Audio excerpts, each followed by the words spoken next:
দুবাইয়ের শেখরা আমাকে ৫ নম্বর বউ করতে চায়।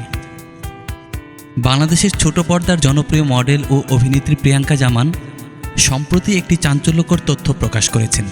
তিনি জানিয়েছেন, এ পর্যন্ত ৫ বার দুবাই ভ্রমণ করেছেন এবং সেখানে অনেক নামিদামি ব্যক্তি ও শেখেরা তাকে বিয়ের প্রস্তাবও দিয়েছিল।